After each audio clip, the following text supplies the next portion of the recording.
merci d'avoir rejoint le meilleur atelier du jour sur le directeur juridique et le marketing digital de soi.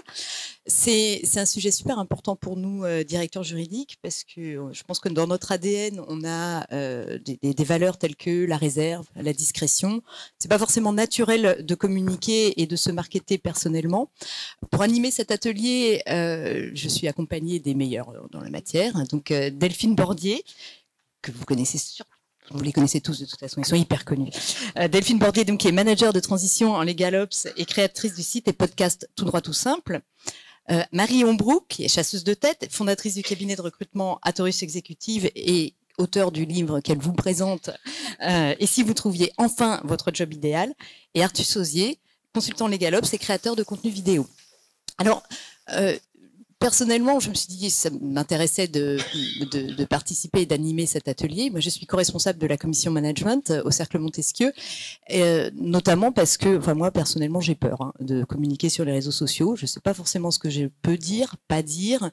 Est-ce que j'ai des choses intéressantes et puis j'ai peur de faire le bad buzz. Et puis, et si je fais une boulette et que ça finit en première page, je ne sais pas où. Donc, je me suis dit, mais comment le faire? Est-ce qu'il faut le faire? Pourquoi le faire? Et pour une petite anecdote personnelle, j'ai un site internet pour l'activité dont je m'occupe, dans lequel j'ai écrit un petit article qui sont les 10 phrases qui énervent les juristes d'entreprise. Et je l'ai pas publié parce que j'avais peur. Donc, il est publié sur mon blog et puis quelqu'un l'a trouvé, je ne sais pas trop comment, et il a été publié à mon insu, l'horreur, sur LinkedIn et il a circulé et il a fait un buzz pas possible et il a été relayé je ne sais pas combien de fois. Donc, j'étais surprise, j'ai encore eu peur. Mais je pense qu'à l'issue de cet atelier, vous n'aurez plus peur, vous allez comprendre. On va essayer de définir déjà qu'est-ce que c'est le marketing digital de soi. Chacun va vous donner sa définition.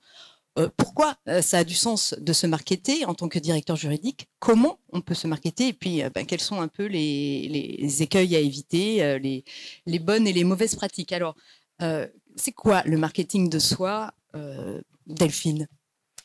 Alors, c'est une très bonne question. D'abord, bonjour à tous. Ravi d'être ici ce matin parmi vous.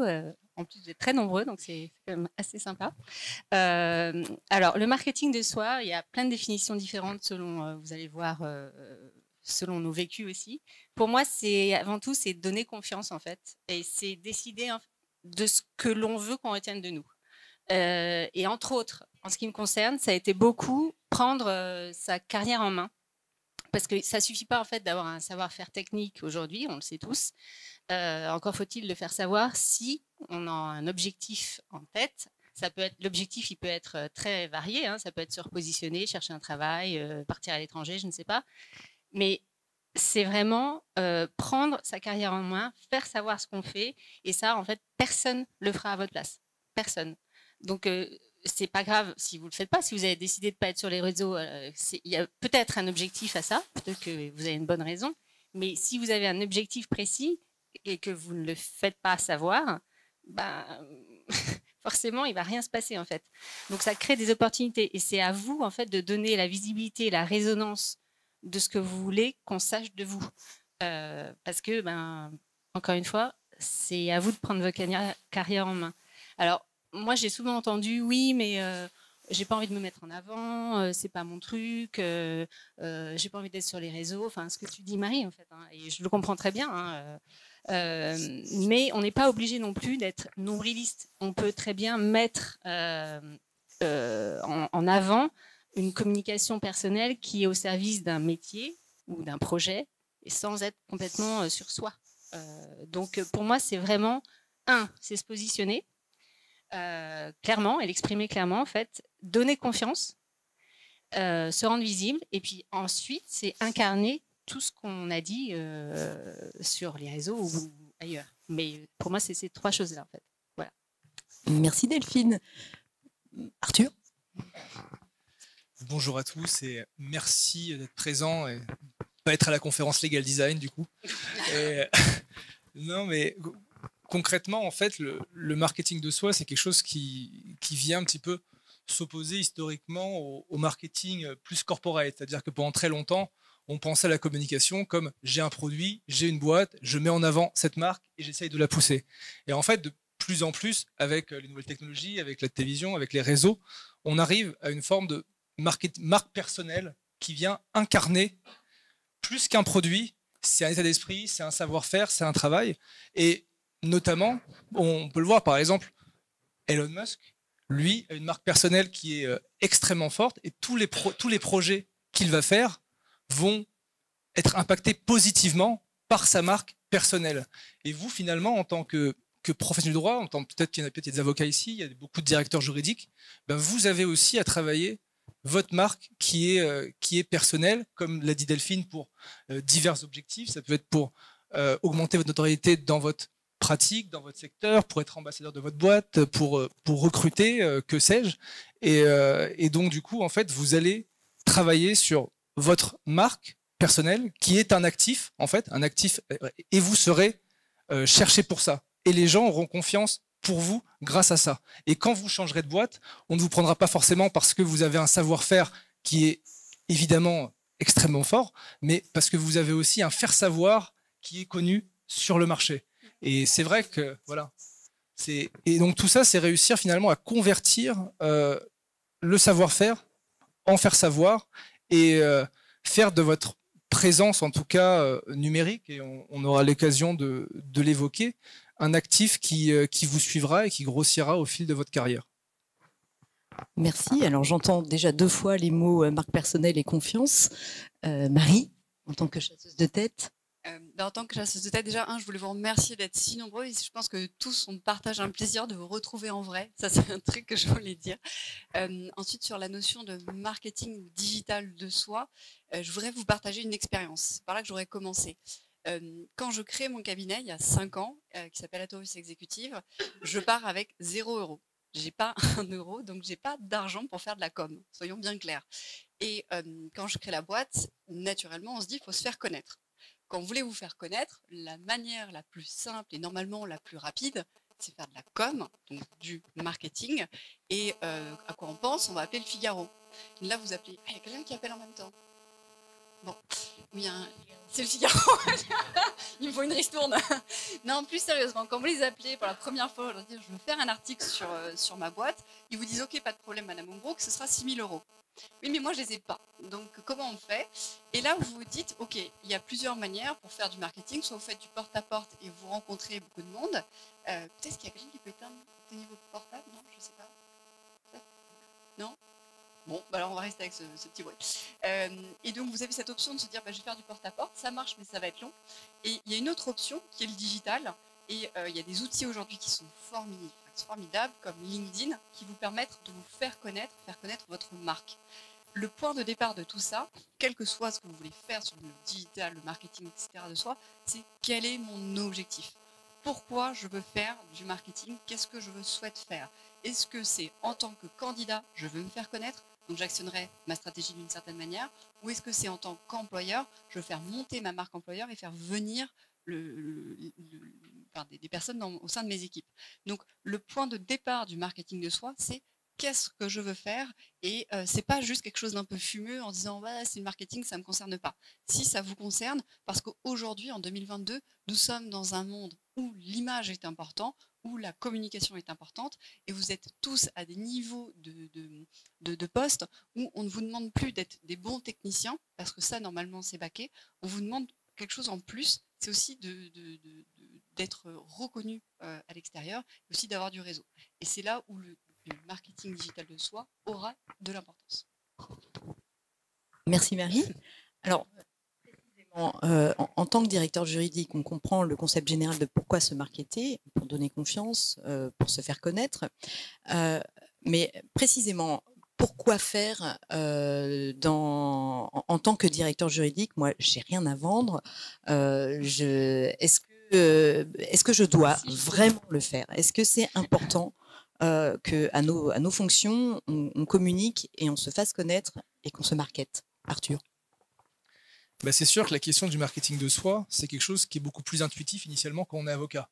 Parce qu'un avocat, c'est un petit commerçant qui veut vendre sa soupe sur le marché, et notamment au directeur juridique du cercle Montesquieu. Et du coup, forcément, on a tendance à se dire on a envie de communiquer. Le fait est qu'en fait, en tant que directeur juridique, En fait, et donc l'objectif de l'avocat, qu'est-ce que c'est? C'est avoir des clients et augmenter son chiffre d'affaires. Mais en fait, vous avez des objectifs qui peuvent être aussi très différents. Un directeur juridique a des objectifs. Ça peut être des objectifs par rapport à son entreprise, c'est-à-dire qu'il veut améliorer l'image de marque de son entreprise, il veut être le premier commercial de sa boîte, ça peut être par rapport au recrutement. Moi, j'ai envie que ma société, que ma direction juridique, mon entreprise de manière générale, soit attractive. Je veux trouver des bons profils de juristes, voilà, à différentes échelles.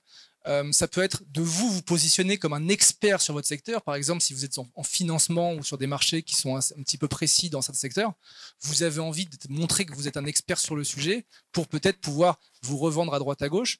Bref, ça peut être aussi tout simplement travailler sur la marque de votre direction juridique. Je veux montrer que j'ai une direction juridique qui est innovante, qui bouge, je veux me faire bien voir pour mon board, ou même je veux peut-être monter dans le board. Parce que c'est vrai que il y en a parmi vous qui sont dans le board, certains ne le sont peut-être pas.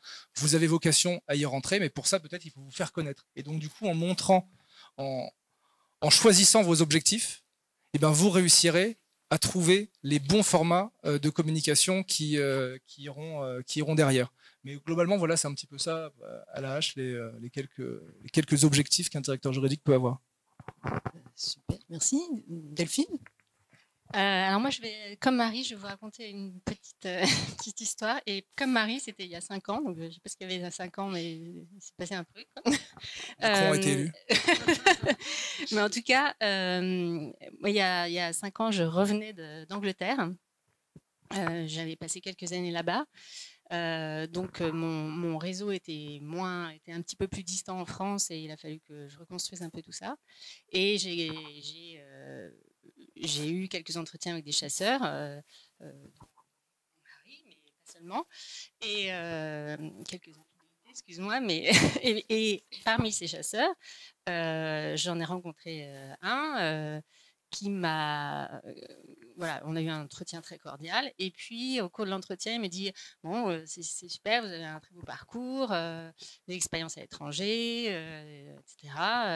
Mais vous avez un gros handicap quand même. » Bon, gros blanc, comme là. Je le regarde et je dis bah, « Ah bon, c'est quoi mon handicap ?» Et il me dit « Ben voilà, votre handicap... c'est votre âge. » C'était il y a 5 ans, hein, donc voilà, sympa, je précise. Parce que je ne me considère pas aujourd'hui comme vraiment très senior, mais il y a 5 ans encore moins, donc j'étais un peu stupéfaite. Et moi, en fait, ça a été un déclic, ça a été une gifle, en fait, cet entretien. Et c'est là où j'ai compris, je crois que c'est là où j'ai réalisé que le marketing de soi était important. Alors, pas forcément l'image que je renvoyais, mais je me suis dit, en fait, il a retenu, ok, sur mon CV, plein de choses bien, mais en fait, il me sort mon âge. Donc, ce que je renvoie, qu'est-ce qui se passe? Enfin, et donc, j'ai beaucoup réfléchi à cet entretien après, et je me suis dit, qu'est-ce que je veux qu'on retienne en fait de mon parcours et qu'est-ce que je veux véhiculer? Que ce soit sur LinkedIn ou avec un chasseur ou je sais pas. Et apparemment lui, c'était mon âge, donc bon, je sais pas pourquoi. Je devais pas être assez maquillée ce jour-là, je ne sais pas. Mais voilà. Donc, et moi, ça a été un déclic en fait sur le pourquoi. En fait, il fallait faire un effort sur le marketing de soi. Après, le deuxième exemple que je peux donner. Sur le pourquoi il faut développer son marketing, c'est toujours quand je suis rentrée d'Angleterre, donc assez peu de réseau, je découvre le management de transition, notamment avec Stéphane Lefer qui est présent dans la salle, et Oxygène Plus. Et en fait, il y a des missions là, qui me sont confiées, et puis arrive le Covid. Donc le Covid, il y a moins de missions. Et là, il faut trouver quelque chose entre les missions, c'est-à-dire les périodes intermissions. Et moi, je me suis dit, je vais en profiter en fait pendant cette période pour faire du marketing de moi et essayer en fait de m'occuper intelligemment et mettre au service une cause qui m'est chère. C'est-à-dire, en l'occurrence, c'était les métiers du droit et les rendre plus visibles aux étudiants et aux jeunes juristes. Et donc, je me suis consacrée à cette cause-là, également aussi avec le Cercle Montesquieu, puisqu'on a lancé un programme qui s'appelle Milflex. Et donc, je me suis consacrée à ça. Et cette expérience, donc je l'ai marketée, hein, je l'ai entre guillemets vendue sur LinkedIn et ailleurs. Et ben, elle a été en fait très bénéfique parce que c'est ça, t'en parleras, je pense, Marie, mais c'est plus on fait, plus on est visible et plus ça crée des opportunités en fait. Et parfois, il suffit de pas grand-chose pour enclencher une mécanique. Et ça peut commencer même pas forcément par le digital, parce que là on parle beaucoup de digital, mais moi ça a commencé par des articles en fait, des articles que j'écrivais dans la presse juridique. Un article est repéré, on vous demande ensuite un autre, et donc ça enclenche aussi quelque chose qui crée une confiance au sein de votre cercle et de votre réseau. Et donc, ça entretient tout ça. Et donc, voilà pourquoi je pense qu'il faut aussi faire du marketing de soi. Alors, moi, je vais plutôt vous avoir le discours du recruteur. Il y a quelque chose qui a évolué dans la gestion des carrières professionnelles. Ça, c'est le Figaro, j'en suis sûre. Plus sérieusement, votre carrière professionnelle par rapport à ce qu'on a pu connaître il y a une cinquantaine d'années, vos parents, nos grands-parents, ils travaillaient toute leur vie dans la même boîte et ils faisaient le même job. Ce qu'on a pu voir avec l'évolution, il y a plein de psychologues du travail qui ont fait des études là-dessus assez sérieuses, mais on voit bien qu'il y a une agilité dans le travail qui fait que on a connu des gens qui ont le même job dans plusieurs entreprises. Par exemple, ils étaient juristes chez EDF, puis ensuite ils étaient juristes chez Areva. Donc ça, c'était un deuxième temps. Ce qu'on a vu évoluer ensuite, c'est qu'on a eu des personnes qui ont eu plusieurs jobs au sein de leur même carrière. Par exemple, en ce qui me concerne, moi j'étais dans un autre temps avocate, Cécile pourra le témoigner, puis ensuite je suis passée dans le monde du recrutement, et ce qu'on le voit bien, c'est qu'il y a une évolution des carrières qui est vraiment dans la flexibilité. Donc ça, c'est un premier élément. On sait qu'on ne travaillera plus toute sa vie dans la même boîte. C'est une évidence, et probablement le cycle d'après, on le voit avec la flexibilité du travail, il n'est pas exclu qu'on travaille dans plusieurs jobs en même temps. Ça, c'est le premier point. Après, j'ai beaucoup de candidats que je rencontre et qui me disent moi Marie, j'ai pas besoin de me mettre sur LinkedIn, j'ai pas envie, j'ai pas le temps, j'ai poney, j'ai machin, j'ai piscine. Ok, tout ça, je l'entends. Sauf qu'en fait, ce que vous devez savoir, c'est que avec les crises économiques que nous vivons, ça n'a échappé à personne que même des excellents candidats peuvent se retrouver sur le marché. Pas du fait qu'ils soient bons ou mauvais, c'est pas le sujet. C'est juste que la boîte peut être amenée à les licencier pour 1000 raisons.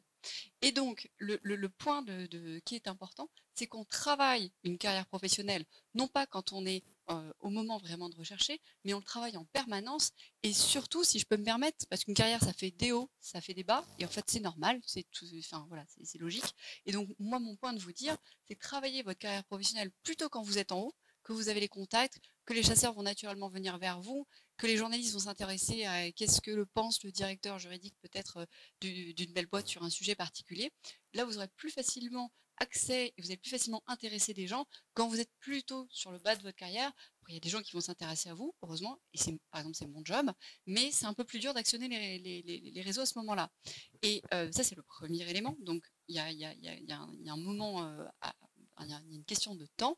Il y a un deuxième élément, c'est que se faire connaître sur les réseaux, c'est pas quelque chose qui va se faire immédiatement. C'est-à-dire que quand on va découvrir un réseau social, par exemple LinkedIn, puisque c'est le sujet qui nous intéresse aujourd'hui, on ne peut pas directement créer un profil et hop, vous allez avoir des milliers de personnes qui vont vous suivre. Ça se passe pas comme ça. Ça prend du temps. On va sûrement revenir dessus, mais il y a toute une méthode pour réussir à se faire connaître, à créer un vrai profil. C'est pas complètement intuitif, c'est pas totalement naturel. Donc moi, ma suggestion, c'est quand vous n'avez pas d'enjeu, c'est plus facile, entre guillemets, d'aller jouer avec des réseaux que le moment où vous êtes plus dans une période tendue, ou une dynamique de recherche, ou une période un peu plus tendue pour vous, parce que l'émotion n'est pas la même. Voilà. Oui, on a peur en plus. On n'a pas envie de prendre des risques dans des moments où on est entre deux jobs ou qu'on vient de vivre une expérience douloureuse. Après, pour achever peut-être de vous convaincre, je ne sais pas si vous le faites quand vous recrutez quelqu'un ou quand vous vous renseignez sur quelqu'un qui vient de prendre un poste dans un nouveau directeur financier ou quoi. Le premier truc qu'on fait, c'est Google, profil LinkedIn, et puis on regarde ce qui se passe. Donc forcément, quand vous postulerez ou quand vous intéresserez quelqu'un ou dans un quelconque contexte, c'est ce qui va se passer, c'est ce qu'on va faire sur vous. Donc quelle image doit être envoyée à ce moment-là? Moi, je recruterais pas quelqu'un qui n'est juste pas sur les réseaux sociaux. Enfin, un jeune qui est absent des réseaux sociaux, aujourd'hui, c'est louche quand même. Après, on peut avoir un profil super discret ou avoir commencé à avoir du contenu et avoir une vraie image de soi. Alors, comment ? Et parce que moi, ma terreur, c'est le bad buzz, c'est de dire une boulette, c'est qu'on m'en parle, c'est qu'en plus des futurs employeurs ou des clients aussi, parce que mes clients peuvent voir si je fais un commentaire sur une décision de droit qui est plutôt dans le sens de les intérêts de l'entreprise que je défends, bon, très bien, mais mes clients, ils vont se dire, dis donc, celle-là, elle est pour tel truc. Enfin, j'ai toujours des réticences quand même à publier techniquement. Ce qu'on va voir, c'est qu'il n'y a pas que de la technique, il n'y a pas que à prendre des positions hyper fermes sur des sujets de droit qui peuvent être clivants. Il y a 10 000 façons en fait de communiquer. J'ai appris ça en discutant avec vous trois. Comment faire quand on a peur du bad buzz et comment organiser comment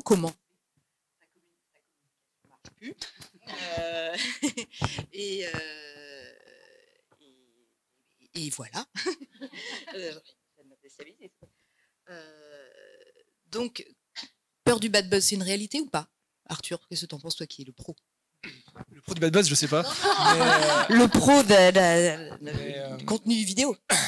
Non, mais en fait, déjà, l'appréciation du bad buzz, parfois, est un peu différent chez les juristes. Il y a des juristes qui pensent que parfois, juste une photo en t-shirt, ça peut être un bad buzz, donc à voir. Donc, ça dépend. Voilà. Il y a la question de l'appréciation. Après, je vais introduire et puis après, je vais rentrer un petit peu plus dessus. C'est vrai, comme tout à l'heure disait Marie, dans le monde d'avant, pour être visible, il fallait déjà avoir de l'argent et déjà être un peu visible. Et ce qui est bien, c'est qu'aujourd'hui, grâce aux plateformes notamment, on peut commencer à être connu sans moyens, simplement en créant du contenu qui est intéressant. Et là, pour ça, on n'a pas besoin d'outils qui sont faramineux. Et en fait, c'est parfois, moi, c'est ce qui m'est arrivé, en communiquant bien sur les réseaux. Grâce à ça, j'ai eu accès aux conférences, j'ai eu accès à la presse qui s'intéressait à moi. Et quand on me googleise un recruteur ou un client, autre chose, il tombe sur les articles de presse qui mettent en avant l'image que j'ai envie de véhiculer. Mais ces articles de presse, je les ai eus comment? Je les ai eus grâce à la communication sur les réseaux et notamment grâce à mes vidéos YouTube. Donc du coup, il y a un lien en fait déjà entre tout ça. Et donc c'est toi qui mets en avant l'image que tu veux montrer. Donc en soi, le bad buzz, je veux dire globalement, souvent quand on a un bad buzz, c'est qu'il y a un manque de maîtrise de quelque chose. Là, quand c'est toi qui contrôle ton image, globalement, tu peux choisir de mettre en avant telle ou telle chose. Après, il y a deux types de bad buzz. Il y a le bad buzz provoqué et le bad buzz subi. Moi, j'ai provoqué une fois un bad buzz, volontairement. C'est-à-dire que j'étais interviewé par un média juridique, je sais plus lequel, et je me suis dit, c'était une interview globalement assez flatteuse parce que j'avais été mis dans le classement Vanity Fair des 30 de moins de 30 ans les plus influents 2020, et du coup j'avais un article dessus qui était assez flatteur, mais je me suis dit, encore un article flatteur, personne ne cliquera dessus, et j'ai dit à la nana, la journaliste, est-ce que tu peux faire un titre où tu me défonces? Vraiment quelque chose, histoire d'attirer l'attention. Et donc, elle a fait un titre, Arthur Sauzet, le Benalla du droit, point d'interrogation. Le Benalla du droit, point d'interrogation. Et en fait, du coup, grâce à ce côté négativité, j'ai pu m'offusquer globalement sur les réseaux, alors que l'article était très flatteur. Et du coup, il y a plein de gens qui sont allés voir le point d'interrogation, ça peut être oui, ça peut être non. Et qui fait que ça a été plus ou moins une mise en scène d'un bad buzz. Après, parfois, le bad buzz, il est subi. Souvent on dit qu'on n'est pas connu, le bad buzz c'est du buzz. Ça dépend de on peut globalement malgré tout tu fais de l'audience. Après parfois tu peux faire un bad buzz auprès d'une partie de la population et pas auprès de l'autre. C'est quelque chose qui peut être moi mes vidéos YouTube pour des directeurs juridiques éduqués comme vous c'est positif. Pour une partie des avocats, ce que je fais est un acte de sécession. C'est un acte de rébellion déontologique et je porte atteinte à la profession d'avocat. Donc en soi, il y a cette question déjà d'appréciation. Je pense que c'est important de faire la balance des risques sur qu'est-ce que tu as à gagner contre qu'est-ce que tu as à perdre à chaque fois. C'est un petit peu ça le sujet. Et puis, si jamais, moi, d'expérience, un conseil que je peux donner, quand vous êtes pris à partie par des gens qui peuvent ne pas aimer votre contenu, moi ça m'est arrivé, la meilleure solution c'est never explain, never complain. C'est comme la reine d'Angleterre. Globalement, essayez de laisser passer, parce que des haters, il y a plusieurs haters. Tu as celui qui va commenter en mode « je suis pas d'accord avec toi pour telle raison », c'est bien, tu peux commenter dessus. Tu as celui qui va t'insulter comme ça, le fou, ça sert à rien, tu peux laisser passer. Et puis après, tu en as qui peuvent essayer de te nuire. Ou peut-être la question de la justice peut être envisagée. Mais globalement, la meilleure solution, c'est de ne pas mettre une pièce dans le jukebox des personnes qui vous balancent un bad buzz, parce que c'est leur donner l'intérêt, c'est ce qu'ils cherchent, et voilà, ça va créer artificiellement quelque chose. Oui, ça va entretenir. Dans l'ensemble, moi je trouve que, enfin, en tout cas dans la communauté juridique, on en avait parlé, c'est quand même une communauté assez bienveillante. Donc après, si on reste cohérent avec soi-même, et si on a une stratégie aussi de communication, enfin ça on va en parler, il y a quand même assez peu de raisons de faire un bad buzz. Enfin, à moins de dire des grosses bêtises. Mais voilà, si on contrôle un minimum sa communication, c'est pas quelque chose qui doit normalement effrayer plus que ça. Alors oui, comme dit Arthur, il y en a qui cherchent effectivement le buzz, bad ou pas. Mais après, ça peut être une stratégie aussi. Hein. Voilà, moi je pense que sur le plan après plus personnel, ça dépend aussi du message en fait qu'on veut véhiculer, la façon dont on parle de soi. Et puis il faut, pour éviter, moi je pense le bad buzz, il y a quand même quelques règles peut-être à adopter. C'est, tu l'as dit Marie et Arthur aussi, c'est comprendre l'univers des réseaux sur lesquels on parle, c'est-à-dire comprendre, si on parle sur LinkedIn, comprendre comment ça marche. À qui on s'adresse, etc. Hein. Enfin, c'est quand même super important, sachant que c'est long aussi de créer tout ça. Il faut réfléchir aussi, avant de cliquer, évidemment, à l'impact que ça peut avoir, ça, c'est ce que disait Arthur avec les avocats, sur l'audience à qui on parle.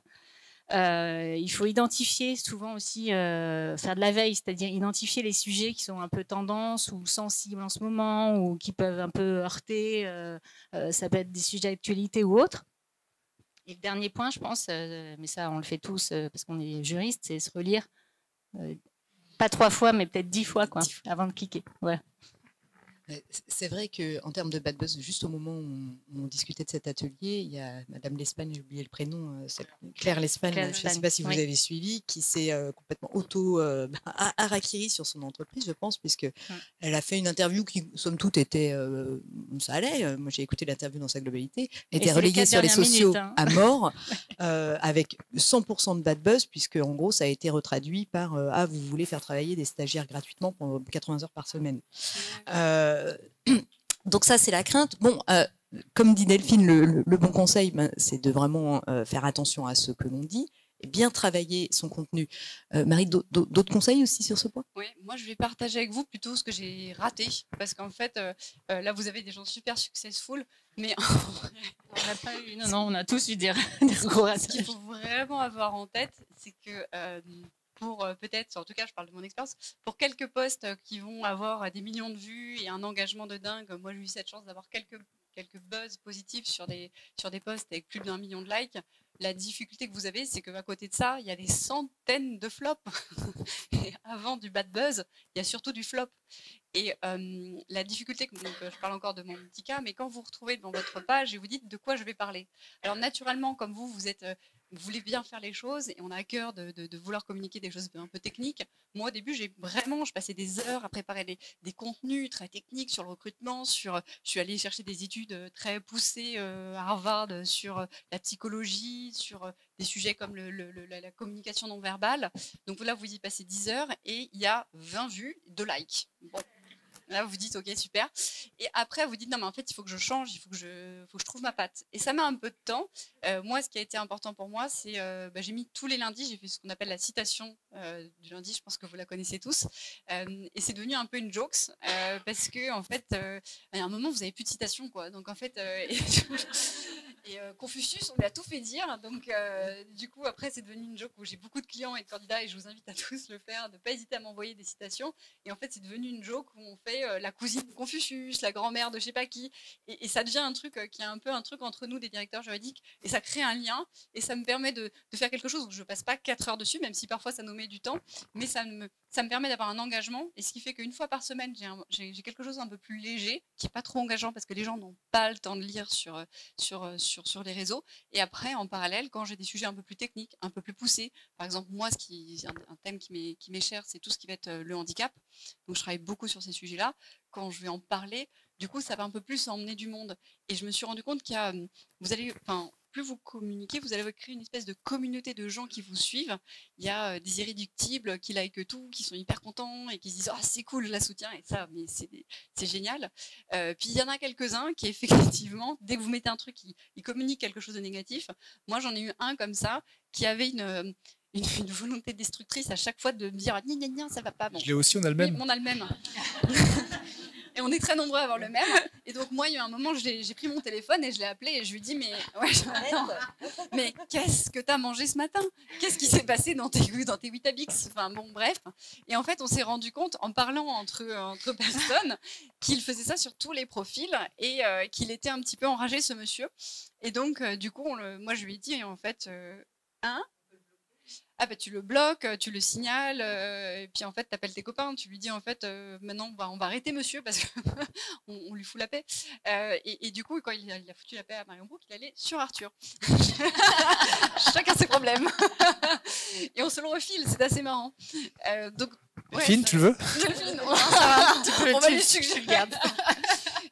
Mais ce que je veux vous dire par là, c'est qu'en fait, on s'imagine tout un monde, on se dit, mais qu'est-ce qui va se passer? En fait, pas grand-chose, parce que les gens qui vous connaissent, il y a un moment où il y a un recadrage qui va se passer entre le virtuel, l'image que vous envoyez, et la réalité. Et les gens, il y a un moment dans nos métiers, je pense dans le vôtre aussi, sur le long terme, en fait, vous pouvez faire illusion, ça marchera peut-être un petit peu, mais sur le long terme, c'est pas vrai. C'est l'engagement, le travail sur le long terme qui va payer. Et donc, pour moi, la méthode, c'est fixer ses objectifs, aller écouter le marché, ce que vous voulez, sur le réseau sur lequel vous voulez aller. On ne communique pas de la même manière sur un TikTok, comme disait Jones, sur Instagram, sur Facebook ou sur LinkedIn. Donc, ce qui est important, c'est d'écouter, vraiment avoir cette petite phase, comme on dit, d'audit, ça va vous parler, l'audit de ce média, et ensuite voir comment vous voulez communiquer, et vous mettez en place une stratégie de marketing. Et oui, ça prend 5 minutes, mais on prend la feuille blanche et on se dit, voilà ce que j'ai vraiment envie de laisser passer comme message. Je suis madame RSE, je suis monsieur compliance. Et c'est vraiment quelque chose que vous allez marteler. Et à force d'appuyer sur le message, il y a un moment, vous serez incarné comme, en ce qui me concerne, beaucoup me disent Marion Brook, management transition, recrutement juridique. On sait que ça va. Généralement, mes posts ont un lien avec ça. Après, comme je suis un peu fun aussi dans mon quotidien, forcément, je mets des posts où je mets une souris, un chat, un poney, parce que ça fait partie de moi. Voilà. C'est hyper important ce que tu dis sur la stratégie. D'ailleurs, Jones, c'est une phrase de boomer. mais stratégie, oui. Il me traite de vieille depuis tout à l'heure. Non. Mais non, c'est Delphine. Et moins sympa. En fait, voilà, ce qu'il faut, moi, ce que je vous invite à faire, c'est faire un petit canevas sur une feuille blanche avec plusieurs cases.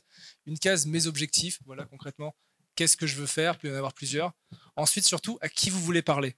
C'est-à-dire qu'en fait, l'idée, c'est d'engager une conversation avec une communauté potentielle que vous cherchez à faire grossir. Ça peut être d'autres directions juridiques, ça peut être des opérationnels, ça peut être des directeurs financiers, ça peut être de la presse, ça peut être, je ne sais pas à qui vous voulez parler.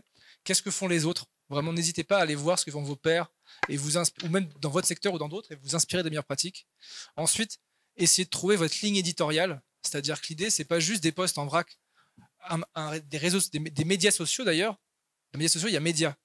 Vous avez une logique de médias, comme Marie, comme Delphine, comme nous tous. On a une ligne éditoriale avec une récurrence, tel ou tel jour de publication, tel format, tel jour. On a une charte graphique, on a une façon de faire les choses, un ton qu'on va donner. Et donc, vous allez travailler tout ça. Et donc, ensuite, les formats du coup que vous voulez choisir, est-ce que c'est plus de l'infographie, est-ce que c'est plus du motion design, de la vidéo, du post, etc. Et puis ensuite derrière, voilà, essayez de réfléchir par rapport au coût et au temps que ça peut vous prendre, évidemment, parce qu'il ne faut pas que ça impacte négativement votre travail. Donc voilà, l'idée c'est essayer de structurer ça. Et tout à l'heure on parlait, je crois que c'est Marie qui parlait de montrer que tu as du réseau, on parlait de bad buzz, mettre des posts et faire des publications où vous montrez que vous êtes avec des tiers de confiance, c'est quelque chose qui vous crédibilise, notamment quand vous dites un truc qui est touchy. C'est-à-dire que, voilà, montrer qu'il y a des gens qui vous soutiennent derrière vous, des gens qui ont de l'influence dans le secteur. Ça peut être ça peut être Laure Lavorel, ça peut être d'autres personnes, ça peut être le cercle, ça peut être d'autres personnes. En fait, déjà, ça va faire que des gens qui auraient envie de vous attaquer ne vous attaqueront pas parce qu'ils savent que vous êtes entouré. Et donc ça, c'est quelque chose qui peut et on en revient vraiment, à la confiance, voilà, ouais, enfin, c'est quelque chose qui peut vraiment éviter le bad buzz et faire en sorte que, ok, ben, si cette personne-là que je respecte et qui est connue est derrière elle, je vais peut-être me calmer parce que derrière, je risque d'avoir toutes les hordes. Voilà. Alors, Arthur, il faut définir une stratégie. D'abord, l'objectif. Qu'est-ce que je veux faire? Est-ce que c'est pour moi? Est-ce que c'est pour mon entreprise? Est-ce que c'est pour recruter? Définir ensuite donc le type de contenu qu'on va publier, mais on voit que c'est pas juste se mettre en avant, ça peut être aussi attirer des talents, hein, les objectifs. Donc définir une stratégie, voire définir une charte graphique. Comment c'est impressionnant, hein, je pense qu'on en est tous un peu loin. Hein, et alors comment commencer progressivement? Comment j'attaque? Vous allez rentrer chez vous et puis bon, il faut absolument que je fasse du marketing de moi, mais comment je fais? Et puis mes premières étapes, c'est quoi et sur quel type de réseau en priorité? Est-ce qu'il faut ne penser que LinkedIn ou est-ce qu'il y a d'autres? Alors après, le choix du réseau, ça dépend beaucoup de votre cible, on en a parlé, mais ça dépend énormément de la cible que vous voulez atteindre. Donc évidemment, quand on est directeur juridique, bon, je dis évidemment, pourquoi pas aller sur TikTok, je ne suis pas sûre que ce soit le meilleur, mais bon, voilà. Donc LinkedIn, ça va être naturellement le réseau quand même qui va être favorisé.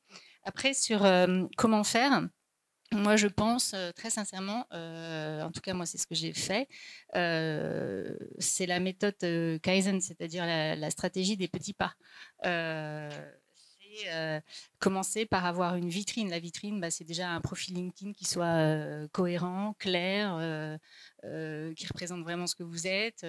Commencer, par exemple, à avoir donc on a parlé du profil, mais ça peut être faire des articles sur LinkedIn ou sur d'autres supports, parce que moi, enfin, on a parlé tout à l'heure, Marie, des milliers de likes, mais honnêtement, un bon article dans un domaine, dans un journal de référence dans votre domaine, ça vaut beaucoup plus que des milliers de likes sur un LinkedIn. Donc, ça dépend aussi de ce que vous recherchez. Donc moi je pense que la méthode des petits pas, c'est une bonne méthode. Après, rien ne vous empêche de faire un blog. Un blog, honnêtement, c'est pas, enfin un site, faire un blog, c'est pas grand chose. Moi je l'ai fait, ça demande du temps parce qu'il faut écrire, etc. Mais ça se fait. Enfin, donc sans avoir un blog, vous pouvez écrire sur des plateformes comme le Village de la Justice, comme LinkedIn, mais tout ça, c'est des petits pas. Après, sur LinkedIn, vous pouvez commencer par faire. Alors, au début, on n'ose pas. C'est ce que disait Marie. Ah ben non, je vais rien faire, je vais pas bouger. On commence par un like et puis après, la semaine d'après, on va faire peut-être un petit commentaire et puis après, et voilà. Et plus on va en fait être à l'aise et comprendre le réseau, et plus on va être amené à alimenter en fait tout ça.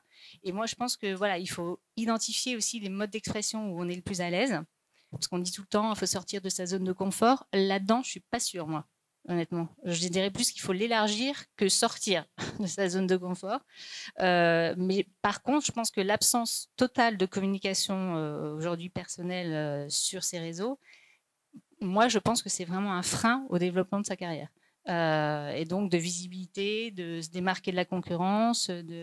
Donc voilà. Mais par contre, il faut aussi être capable d'incarner ses valeurs et d'être super cohérent dans les thématiques qu'on aborde, parce qu'il y a souvent une majeure et puis il y a des mineurs, et il faut être cohérent, il ne faut pas se disperser de partout. Moi, je pense que c'est ça. Donc finalement, c'est abordable. Je like, je commente, je relais éventuellement un article que quelqu'un a publié, c'est pas hyper engageant non plus. Et après, je peux peut-être commencer à écrire moi-même des posts ou à commenter les articles que je relais, et pour ensuite commencer à définir une vraie stratégie. Mais avant tout, quand même... La stratégie, c'est long, par contre. La stratégie, c'est long. Mais avant tout, l'objectif, c'est vrai que c'est la première étape. Peut-être qu'il faut définir. Tu veux rajouter quelque chose, Marie, sur ça? Moi, je veux quand même déculpabiliser ceux qui ne le font pas. Il y a quand même des gens qui arrivent à évoluer dans leur carrière sans le faire. Après, ce qui est aussi intéressant, parce qu'il y a des gens qui ne veulent absolument pas communiquer dessus, et ça, moi, je le comprends, il n'y a pas de problème. Mais il y a deux choses. Un, LinkedIn peut aussi vous servir comme c'est une source incroyable d'informations. Vous pouvez avoir plein d'infos, donc vous pouvez être juste là en écoute active. Ça, c'est le premier point.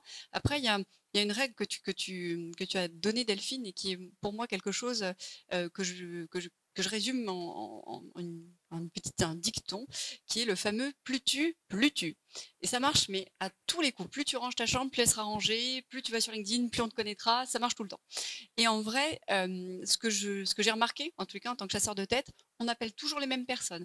Moi, alors avec ce livre qui a fait un super buzz pour moi positivement, j'ai été invitée sur des plateaux télé, et maintenant on rentre dans cette espèce de cercle positif du dès qu'il y a un trou sur BFM, tiens Marie viens, machin. Et en fait, c'est assez sympa parce que vous êtes dans le plus tu et c'est une effervescence positive. Après, ce qui est cool sur les réseaux aujourd'hui, par rapport à des médias traditionnels, le média traditionnel, le journaliste, vous dites ce que vous voulez, le mec il écrit ce qu'il veut, ou ce qu'il a compris.